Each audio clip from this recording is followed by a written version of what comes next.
What episode are we on here? 24. Good to be back. Episode number 24. Bitcoin Q&A live on Zap.stream, Rumble.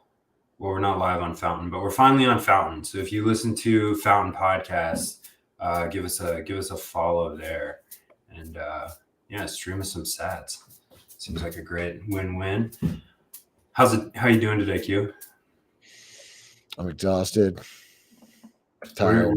What are you tired from? From being sick? No, I flew a red-eye flight. Got in at 6 a.m, trying to jolt myself onto a new time zone in a new location that I will not disclose to anyone. You're going NIM? Is that what I'm hearing? You're giving us the fake IDs. Don't dox my locale. All right, no problem. I can't show you my background today. His background is a soup kitchen off the I-95. It's very classified. Shelter under a bridge because you guys didn't zap hard enough. I'm too embarrassed to show you the freeway system that's behind me.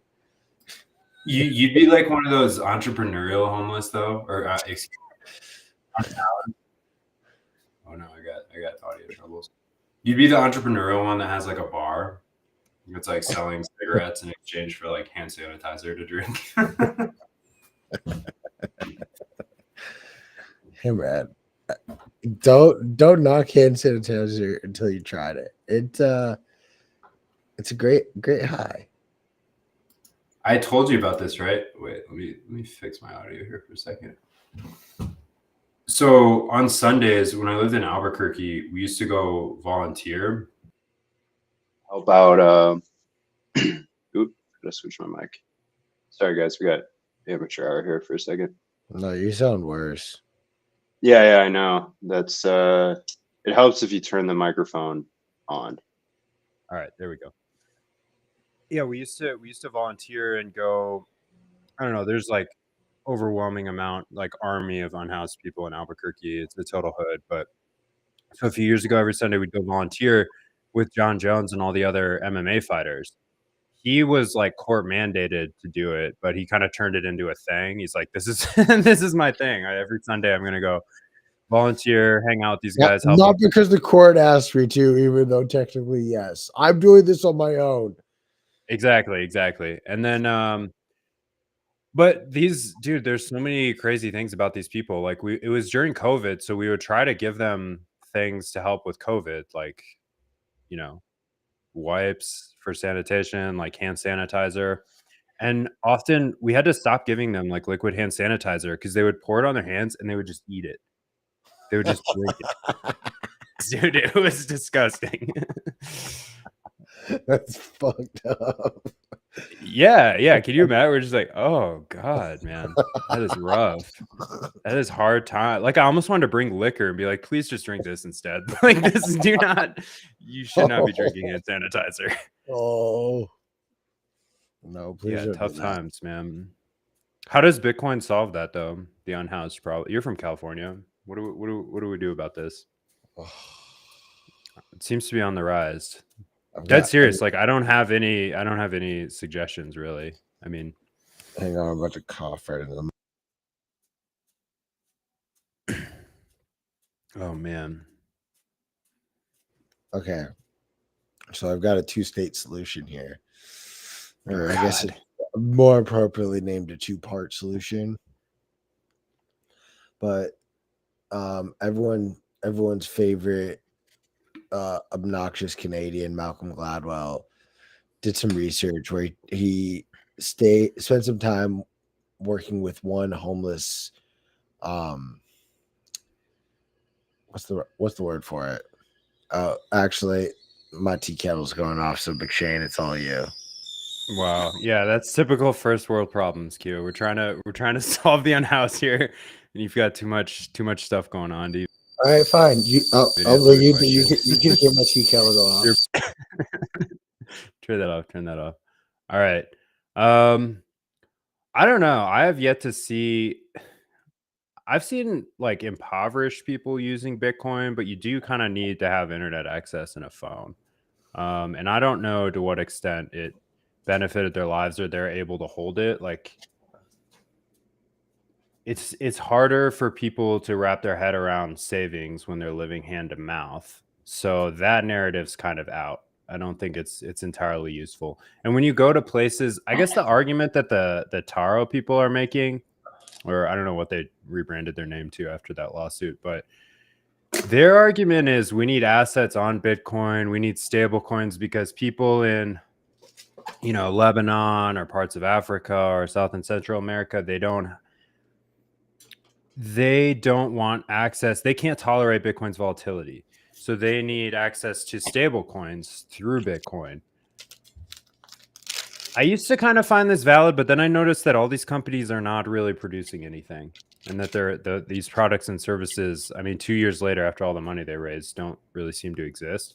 So I'm kind of these stablecoin projects has ever like surmounted to accomplishing anything that it set out to or promised, and it's honestly like it's just a different form of a crypto scam with exit liquidity created through a cryptocurrency held, created, and manipulated by a central entity. Right. That's going to be sober. You're going to get me this morning. Wait, you got to come back on video here. No, not yet. Okay, so what are your thoughts on like Tether and these kind of stable coin scams that even Binance got into, selling and then changing users' deposits to new types of stable coins that they prop up as they presumably liquidate or go leverage long on their reserves now that they've transferred, breaching user agreements, by the way, to hold assets one-to-one. I mean, that is a switcheroo. That goes back to this whole idea of like there's still a central entity that is issuing this. I feel like there are a few different things going on in each of those examples, so it's not fair to like clump it all up into one sort of explanation. Like within the Tether example, you have a centralized entity that's manipulating the token itself. Within the Binance example, you have a centralized exchange that's essentially manipulating customer deposits and their holdings. So like those are two very separate, I think, instances of both very bad behavior that, again, just highlights the importance of not having this centralized control over money, because the opportunity to do something to benefit yourself when you have that the incentive control, it's not even an opportunity. It's like the pressure to commit crime. Well, wouldn't you? Like, oh my God, all of your ancestors are like sitting on your shoulders. Like, I've waited thousands of years for this moment, and you're not going to take advantage of this. This is when our family lineage like enters a new realm. Like, that's just how that's what they say. Generational wealth. 1 sat is all you need. That's no, it's 37 sats. 37 sats. I'm interested to see that. I mean, can you actually imagine like dollar sat parity would be insane, dude? Do you understand what would be happening in the world if 1 sat equaled $1? No, I wouldn't, because I'd be living in a fucking space shuttle. I would literally be living on Mars. I wouldn't care at all. Oh man, dude, I would own countries. Own country. We would be literally sovereign kings if 1 sat equaled $1. Oh my God. I don't know. A lot of price excitement hype. We're getting a little pump here this morning too. Bitcoin back in the green, 5 to 10%. No, I'm sorry, 5 to 7%, and for like 2 minutes, 10% jump yesterday on fake news. Gotta love it. It's a real shame we haven't decoupled. Who knows if it'll ever happen? I don't know what it'll take, but the great decoupling. The great decoupling. I don't know. Hilariously, some intern at Cointelegraph, we covered this a little bit yesterday, tweeted out fake news about the BlackRock iShares Bitcoin spot ETF, sent the price soaring temporarily, liquidated, I don't know, tens of millions, a lot of shorts, man. I saw like over 10,000 Bitcoin worth of shorts. That's insane.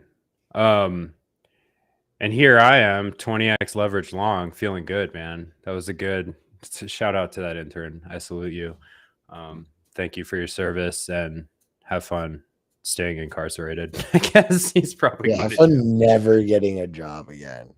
Well, I hear Bitcoin Magazine's hiring, so maybe. Come on, man. I don't know anything about that, but definitely I don't know. I think McShane writes. Did someone get outed for doing that? It wasn't Joe Hall. We know that he's not that dumb. He's he uses sources, but it seems like it seems like they put the blame on a whole social media team, which I actually understand. That's how a lot of social media teams have been around to operate. It's like a group of people doing these things. Right. I don't know if one person kind of weaseled this idea in and then was just like, I'm going to go leverage super long right now. I loved the reportedly. That might the reportedly update was hilarious. Yeah. Like they could get away with it. And then just the trolling, like breaking news, reportedly. I don't know. Yeah. I think they're kind of resting on their laurels a little bit. They didn't realize what impact like Bitcoin Twitter can have on the price. I mean, that shouldn't be news to anybody. That was the whole narrative of 2021, 2022 is, did Elon say something good about Bitcoin or not? Or did Michael Saylor? Or who said a quote about Bitcoin? Now let's pump. We got to pump. I don't know, man. Cointelegraph's also run by like Russian mobsters. So, I mean, they could have easily planted. This could be some oligarch's son that just they give a job there to pump dad's bags for a little bit, you know? I can see that. Yeah. Liquidity. Yeah.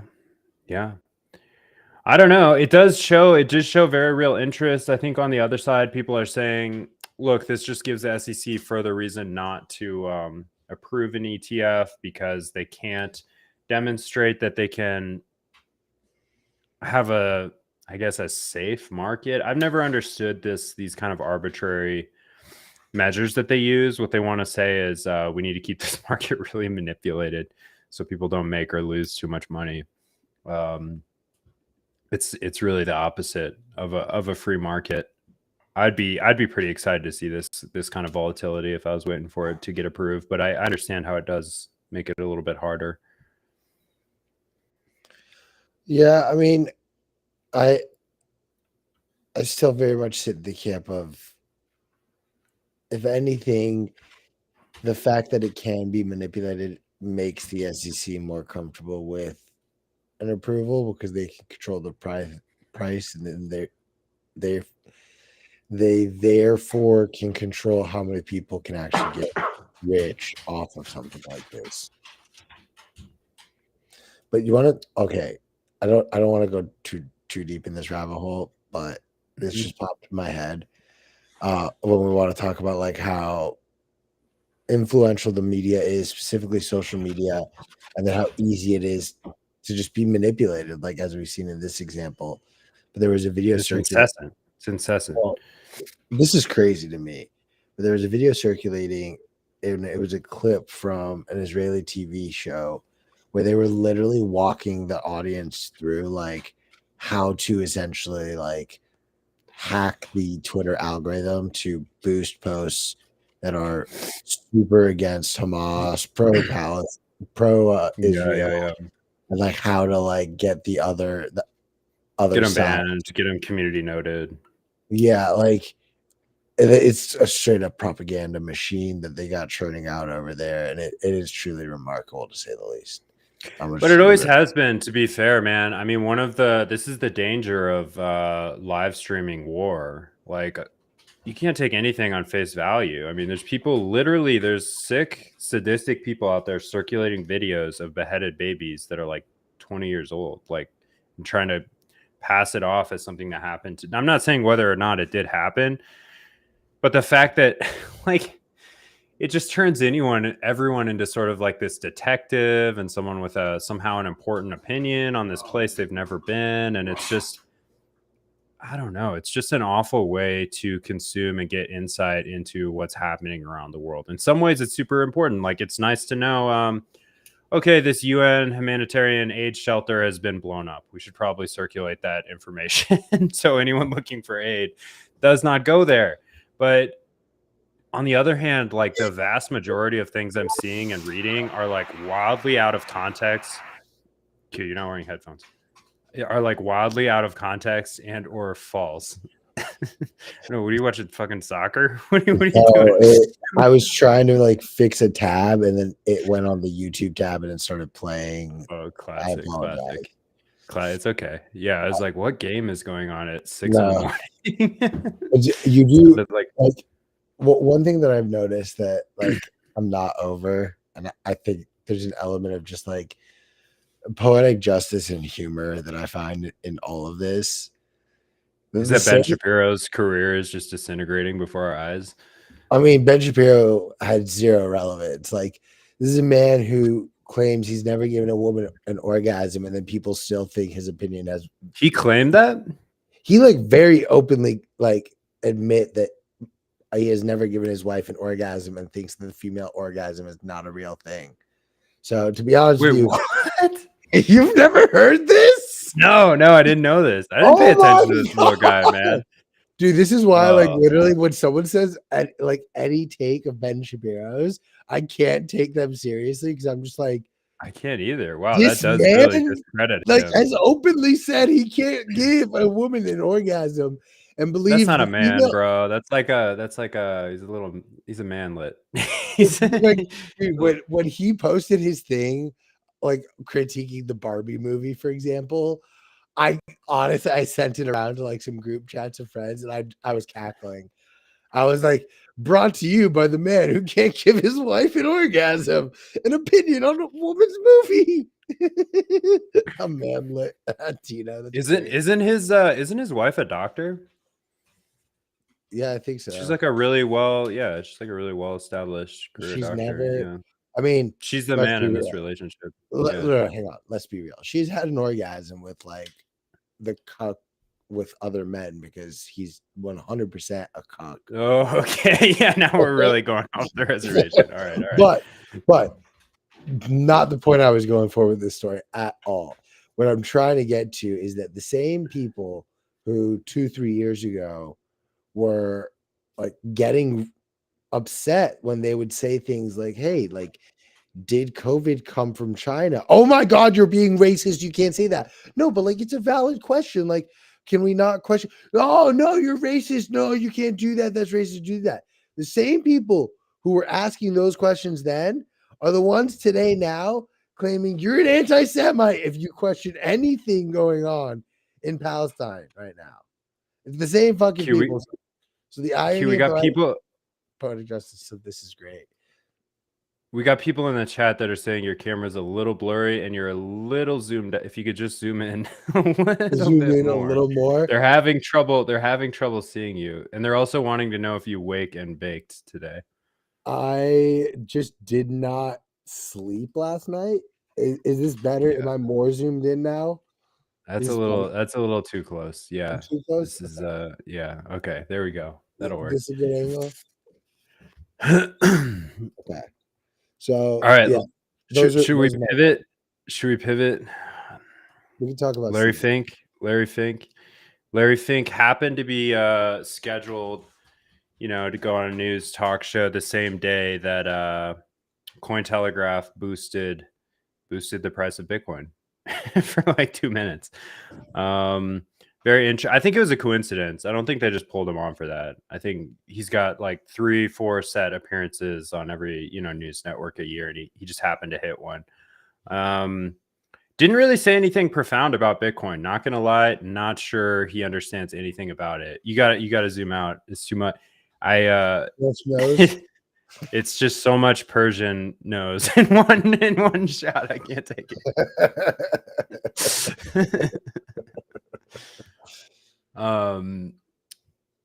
Yeah, I think for Larry, it's easy also to kind of tune out of this because he's just collecting a fee on the trade when this thing gets approved. Like they're not in this for any other reason other than it's easiest to be the earliest and the biggest and the best. That's kind of their. Wait, you think BlackRock cares about Bitcoin, or you thought that? No, never thought that. I'm just like underlining, like, no, they're very much here to just be like early disruptor in the space and take as much, of the spot ETF market share as they can, because that's their whole game. That's what they can just spin up whole departments of researchers to go after up and coming assets and completely dominate the market. It'll be no different here.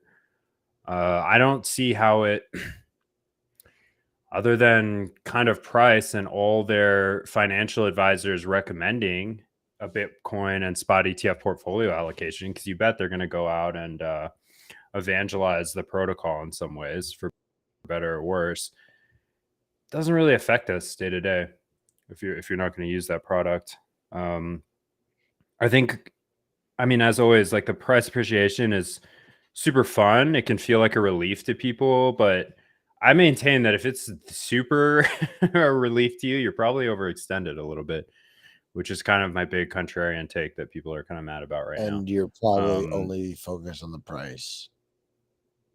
Yeah, you're probably too focused on price, and you're incentivized to support things that aren't actually good for Bitcoin. Like, I'm someone who's definitely like irresponsibly long Bitcoin, and I get it, but I've just accepted that just like I have no money. It's like hand to mouth. I'm fine. Like either way, all in. We were talking about before the show how if Bitcoin went to zero, we'd be homeless within like a couple days. Maybe you wouldn't. I would.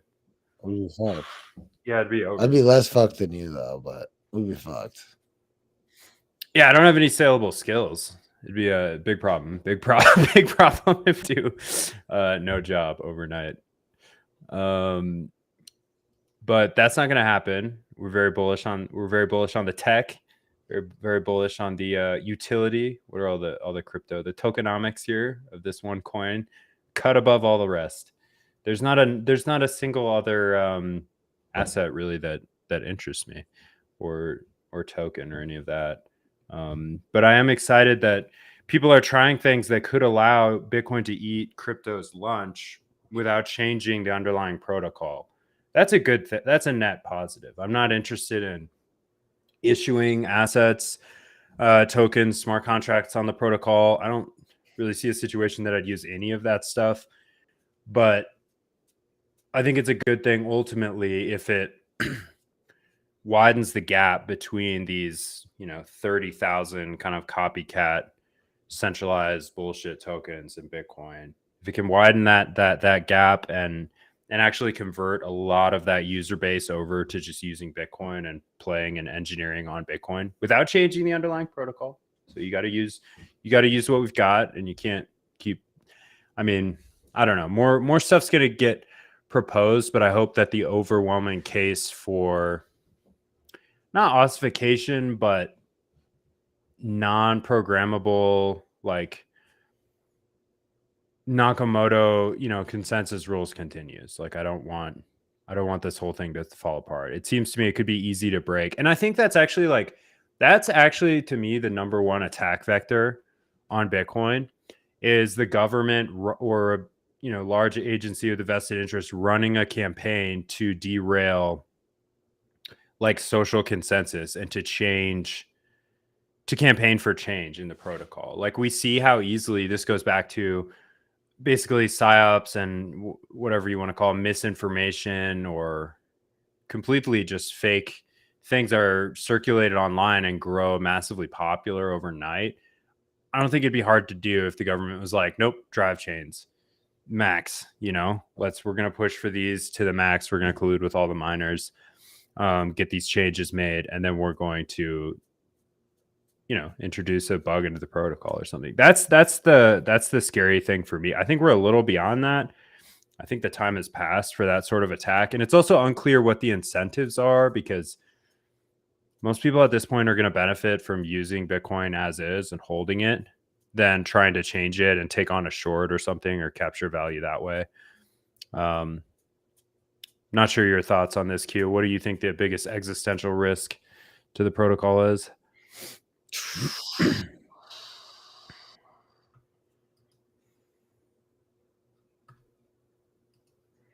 Can't think of any. That's good. No, I'm trying to decide between like a second form of a block size war, like the second coming of a block size war, or like a new version of it. And Bob Burnett had a very interesting take on this at BitBlock Boom, where he talked about it doesn't necessarily have to be bigger blocks.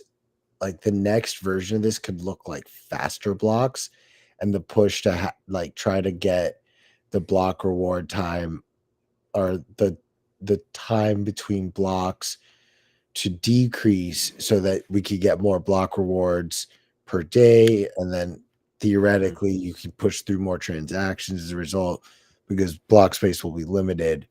So that betrays a misunderstanding of the protocol to me, because then you're just playing this game of like not on your part. No. Let's take off Bob's part. Go ahead. No. But the I think the point he's trying to make, and I'm nowhere near as eloquent as him. So if anything, the fault is on me for not explaining it well. But it very much comes down to like in the same methodology of the big blockers during the block size war. Like that wasn't a consensus mechanism. That wasn't necessarily true to the nature of the code, but it was something that a group of people tried to push through and then inevitably created a fork for themselves.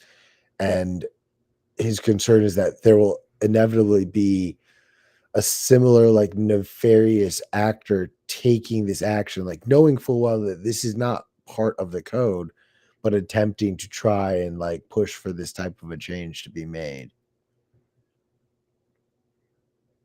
But it would have the same result as doing something like increasing the block size, because that 2140 date would then get pushed up all of a sudden. Yeah, I think that's wrong direction. More throughput's not the answer. On-chain settlement works well for us. It's not going to work for 8 billion people, but it was never intended to. It was never intended to. Could you imagine? What? There's just so many other. What you do is then you're changing the scarcity and the demand for block space, and that changes the whole incentive structure for Bitcoin. And now you're arbitrarily programming money, which, to be fair, the specs now are somewhat arbitrary, but they work and they're what we're accustomed to and they're what we've agreed upon. So I feel that I think an interesting business is going to be that like is useless today. Okay. Absolutely useless. But like in 100 years, in 100 years, it has to do with Bitcoin. But in like most likely in like 100 years, it starts to become relevant. Oh, Lightning. And then it really becomes relevant once there are no block rewards. But like a third party that helps facilitate on-chain transactions, because you're going to have to at a certain point, like almost like kind of like when you buy a flight, like you don't buy the flight the day before, you buy the flight like at least a few days. But you know, when you buy it a few days, you pay a little bit of a premium, and if you plan ahead and you buy it months in advance, like it's a little bit cheaper. Wait. Just to back up, are you saying that there will be, I mean, this already exists where you have consultants basically telling people, you know, Bitcoin's too complicated, let me handle it for you. I'll get you this coveted on-chain transaction for a 30% fee, you know? No, but like, yeah, that's gonna be a thing that exists in 100 years. Not even 100, dude. That's the crazy part. If we actually it will be very relevant though. Like if you do it now, I'm sorry, you're just like dumb and lazy. You know what I mean? But if you pay for that service, I think it depends. What, dude? Go ahead. You could literally just use Cash App alone. Like already has that service built in. Oh, Side note on that, that's kind of funny. I think I might have made successfully a change to Cash App. So I hit up the devs and posted on Nostr yesterday, and I was like, why can't I view the whole receive address without copying? That's a vulnerability, because I don't know whether my copy, like my phone, is compromised. Right. And someone could swap the middle 20 digits that I'm not seeing. So I need like tap to reveal client side just to be able to spot check. And they're like, you're paranoid as fuck. And I was like, but it's an industry standard. And they're like, okay. So be on the lookout for Cash App for that change. Tell Square they still owe me my $500 back. What? What Square? Let me finish my thoughts on this consulting thing. So like, if your main business is not Bitcoin, I think economically sometimes it does make sense, depending on how much you value your time, to say, fuck it. Like, I'm not going to learn this. I'm just going to pay these two idiots to do it. Like, it's way easier. I don't have to learn anything about addresses. And I think that's fine. Like, that's fine. That's fair market value. But I think what's hilarious is that the amount of information just in our heads, and the fact that we know who to ask and where to go to get it from these last 6 or 7 years in Bitcoin, already makes us experts in the field, to the point where we could literally consult like companies and and banks about stuff like this. I don't think people understand, like, if you're at home running your node, like, that's like a superpower. Like, most of the businesses in the world have no idea where to even begin with that stuff. So this bodes very well for Q's job prospects in 2024. Thinking about getting him a job here in the next halving somewhere along there. Yeah, Would be great. Do we want to someone in the comments asked, did BitVM kill any chance Drive Chains had at getting a soft fork? It seems like it. I don't think so, because BitVM hasn't proven itself in any way with any product or service. This is just an idea. So you're competing an idea versus an actual thing that on some level works. I mean, we haven't tested it on Bitcoin or even Litecoin itself, but Drive Chains do work on testnet. So I would argue, I don't know. That's a good idea versus an idea, or an idea. What'd you say? I would say it's an idea versus a theory, which you could argue is just an idea versus an idea. Yeah, but Drive Chains in practice, like, they work on testnet. Whether or not you agree with what they do and how they operate, I mean, that's a different story. But I guess what I'm saying is there is nothing for BitVM to do. There's nothing, as far as I know. I haven't heard of anyone, kind of playing chess or making smart contracts live on that yet. It's just very early stages. So I don't think it's going to win over, like, I agree with the question. Like, it's won over the mind share of Bitcoin Twitter, because we're like, oh, fuck yeah, something else to focus on.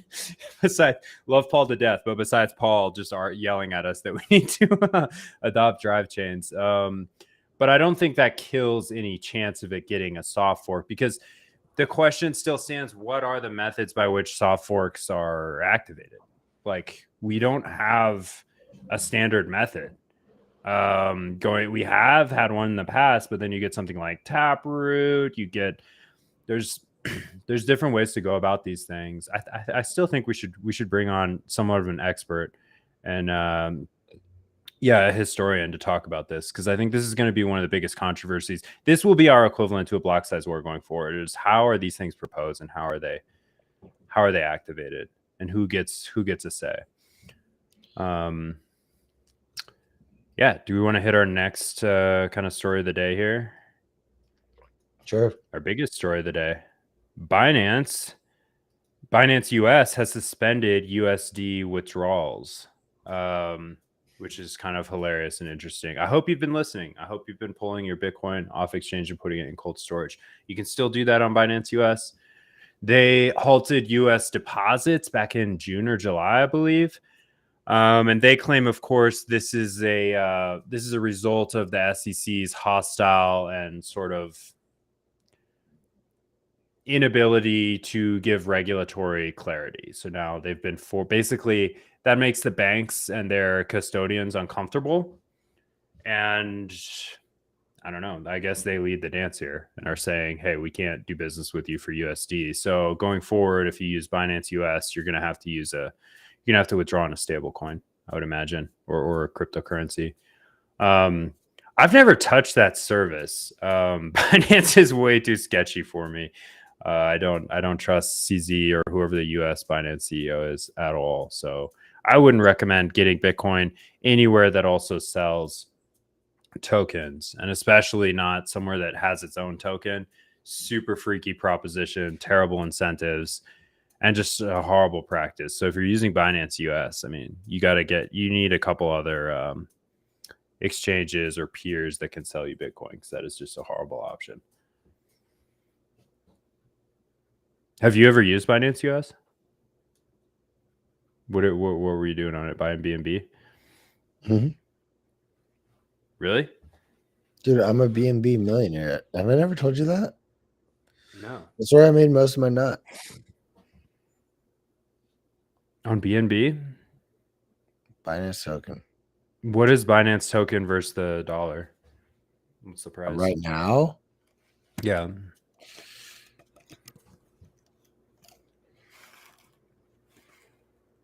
Oh, no kidding. Not a millionaire anymore? No, I still am. Nice. I might retire today. I might retire. Whoa, what's the price? Say it out loud. What do we got? $210 coin. Nice. Okay.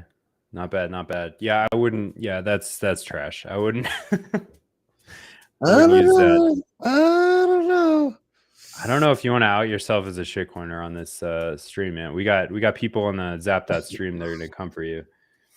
We got 20 viewers in here. Listen, if I was a Binance millionaire, I wouldn't be waking up. I'd be asleep somewhere, and I would not be talking to Alex McShane right now. But if you believe me, I got a bitch to sell you. All right, I'm gonna garnish Q's wages for that. But we've got someone in the chat. We've got someone in the chat named Sperry saying every exchange has a sketch factor. That's super important. Everything has trade-offs. This is like the simplest, most useful principle that I learned probably after getting interested in Bitcoin, to be honest. It's just that there are no solutions, only trade-offs. I don't know if Sun Tzu said that, but Sun Tzu could have said that. This is why I always advocate for a multitude of platforms. Like, you need redundancies, because these exchanges go down. I mean, they go offline. Bitcoin has some crazy price movement. They may halt trading. You've seen that several times, so you just got to have a couple different methods. I think you need to have a good network around you where you can buy peer-to-peer non-KYC, boost up that non-KYC stack. You got to have access to something like BISC, RoboSats. I've heard HODL and Peach are pretty good if you're in Europe. Not sure if they work in the US or not. But also on the kind of Bitcoin only exchange side, you have Strike, you have Cash App, you have Swan. For better or for worse, we have at least those three. So yeah, get some redundancy, try out all of them. They all have different price points too, and just their own special set of trade-offs. Speaking of meetups and communities around you, I was telling this before the show. I went to a carnivore meetup last night, which is super fun.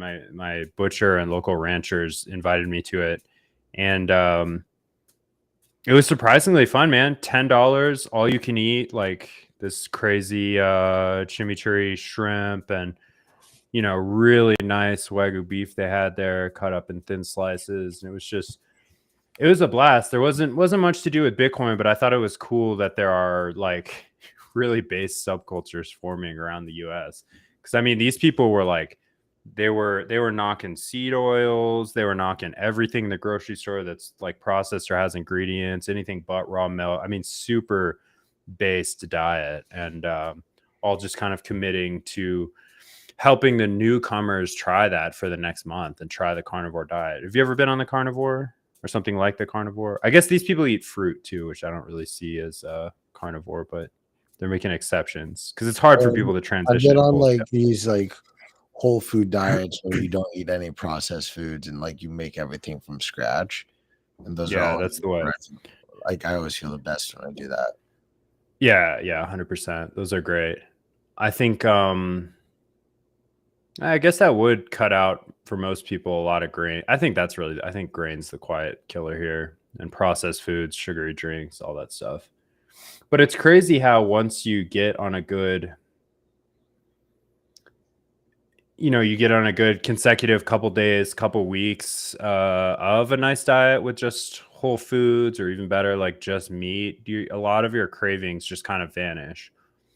And you can pretty much eat as much as you want on it. You're still going to lose weight and shrink your stomach a little bit. So I don't know. I'm really big on the just kind of eggs, cheese, raw milk, and meat. Nothing else. The vegetables, it's crazy, the industry around vegetables, man. They don't really do a lot for you. I don't think they do. Are you a big vegetable, Maxie? I can tell the difference in my poops when I eat my veggies and I don't. I haven't been eating vegetables for a couple of years now, and I feel absolutely great. Oh. Also, like, I think the quality, it depends on the quality too. Like, are you growing these things yourself, or are they covered in pesticides and genetically modified? And I mean, I'd always get organic if I ever buy any sort of produce. Like, I don't mess around with any of the pesticide stuff. Yeah, fair enough. Would still question where you get the source, like farmer's market or bust. No, I mean, totally. Well, I don't know, just to kind of go back and wrap on the Binance suspended USD withdrawals. I don't know. I think we're going to see, this is going to be a year of institutional issues for Binance, I think. Wait, I have a at question home for you. and abroad.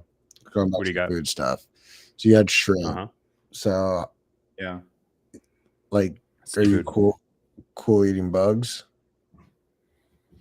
I don't think I've ever eaten a bug on purpose. Well, you ate shrimp, so shrimps aren't bugs. No, they're the same class. So they're the same class as bugs. They're the same as cockroaches, bro. They're literally just like bottom dwellers who eat all of the scraps and off the floor of the ocean.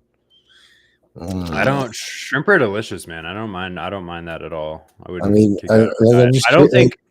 Do you think if they covered a bunch of cockroaches in the same seasoning as that shrimp, and they told you that you just have to like crack the cockroach, and then in the middle, like the fleshy soft part tastes exactly like shrimp does, like, would you not eat it? No, I can't do it. I hate cockroaches. I've lived in places with cockroaches. Is the worst, dude. They're just the worst. I can't stand them. No, on principle, I can't eat like octopus. Like, that's a hard one for me. They're just too smart. It's just too sad. I don't like it. I've tried to eat it a couple times. I just don't enjoy it. It's too tough. Yeah, rubbery, a little tough. But no, I'm a big. That's what I gotta get more into seafood. Get some variety in the diet. But I love fish. I love different types of fish. I love fish too, but it's all contaminated. You can't eat that much of this stuff because it's all compromised. Like, where are you gonna get it from? Anything you pull out, like when I was a kid. I got the plug back in LA for fish. Oh, really? Yeah, dude. Like, this is fish that like my family makes sushi and sashimi with. That sounds good. I'm excited to try in Japan. We got a lot of fish coming to the Nostalgia Tokyo venue. We're gonna bring there's gonna be a guy coming with a big tuna, a couple, I don't know how big it is, but he's gonna fillet it there kind of live and cut it for people to eat. It's gonna be super fun. It's gonna be like Benny Hanna, like he's gonna tell you open your mouth and he's gonna like do a knife trick and just send the tuna.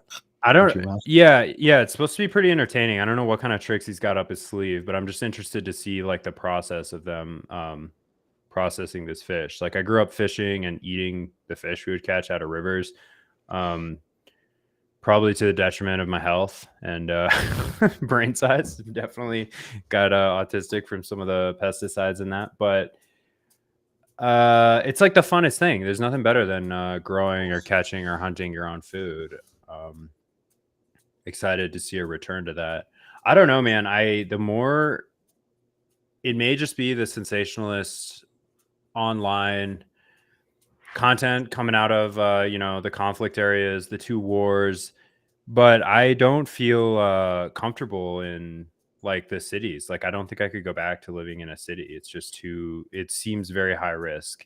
Even if it's low probability, it's just like I can't get it off my mind. Look at what happened in Belgium. I don't know who I was talking about this with yesterday, but Belgium's like already the sketchiest place. You have mass shooter coming out. Did you hear about? Why are you so excited about a mass shooter in Belgium? No, I'm so excited because I just got a bunch of almond milk and I can make my super strong coffee. That's disgusting, bro. Almonds don't have milk. Let's start there. I mean, you're like full wave today. You're like, hey, what if we tried to eat a couple bucks? What's the big deal? What if we substitute our delicious raw milk for almond mud water? I mean, look, I've made almond milk for myself before. I've made oat milk for myself before. No, you haven't. Almonds and oats don't have milk. Where's the titty? There's no titty. There's no. How are you gonna milk an almond? You've seen Meet the Fockers, right? Or Meet the Parents, right? No.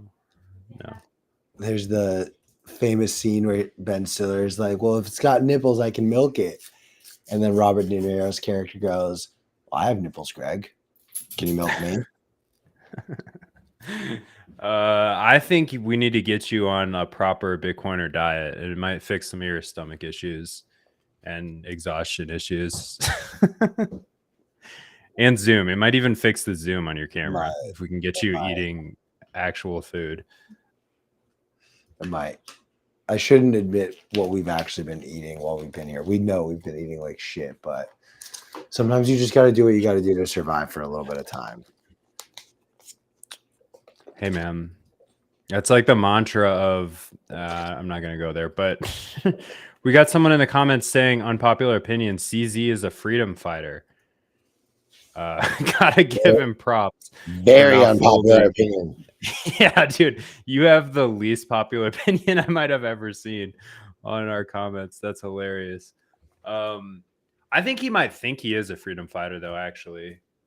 Like, there's these people that don't understand Bitcoin. It's like they conflate it with crypto so hard that they take the virtues of Bitcoin and just apply them to crypto without seeing if it holds up, you know.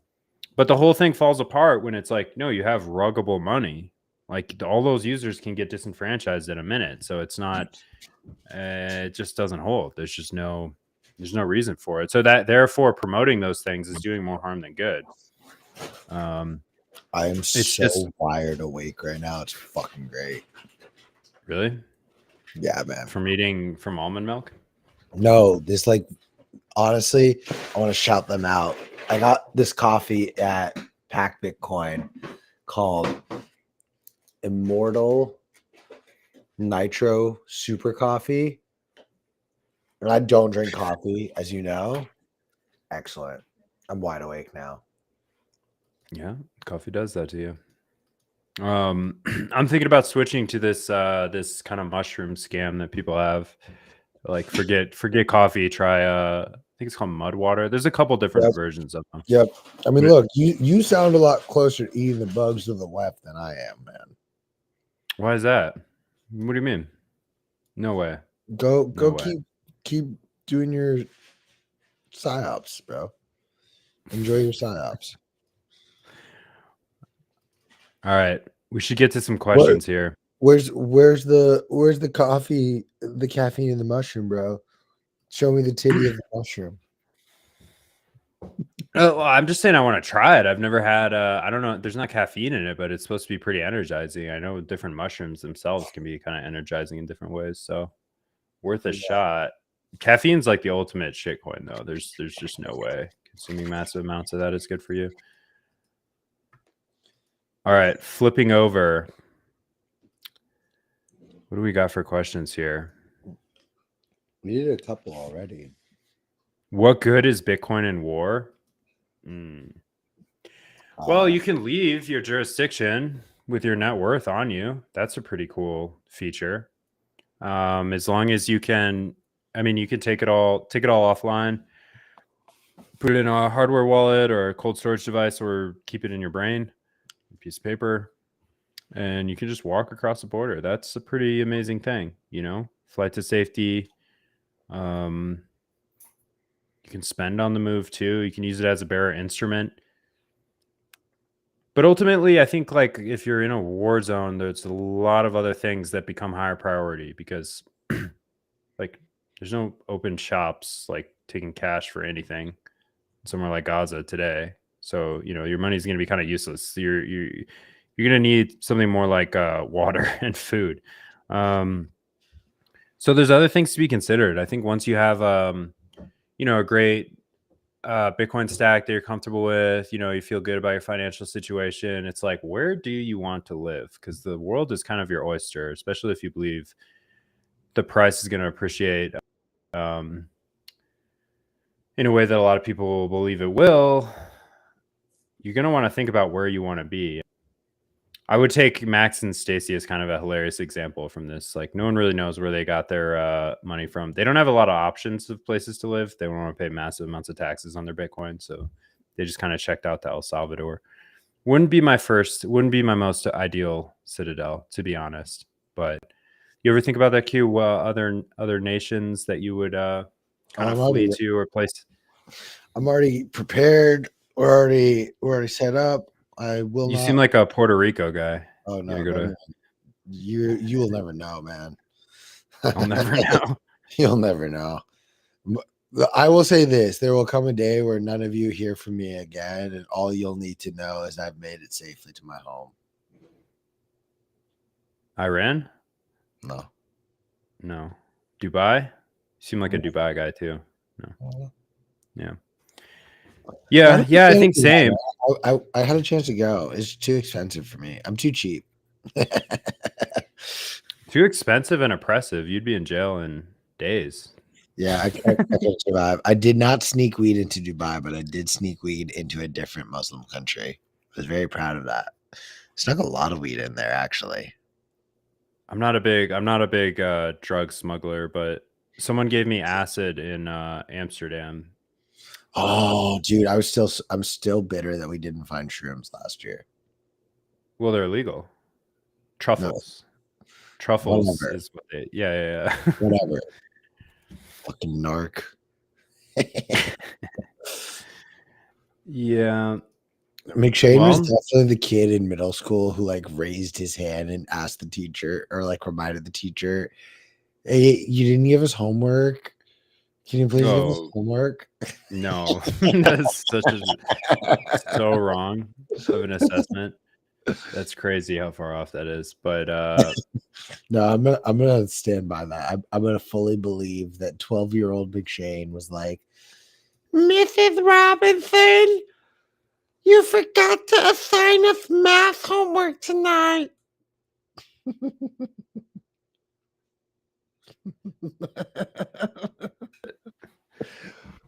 Q's out of his goddamn mind today. Q tries caffeine once. He's falling apart on air. All right. We should wrap this thing up. Do we have any last questions for the day? Yeah. What are different types of Bitcoin scams and how can they be avoided? I feel like this is a very like poignant. This is like this is like the question underlying the whole show. Everything's a scam. Everything. Well, I think I want to classify things into 3 buckets of scams. The first is the scams that they're going to try to take your Bitcoin away. Like there are just legitimate phishing scams, like Gemini, for example. Just last week, there were a lot of like texts coming in. I used to have a Gemini account. I haven't used it in years. I started getting a bunch of texts, and then Gemini sent an email out like, "Hey, like we never will send texts. This was a phishing scam."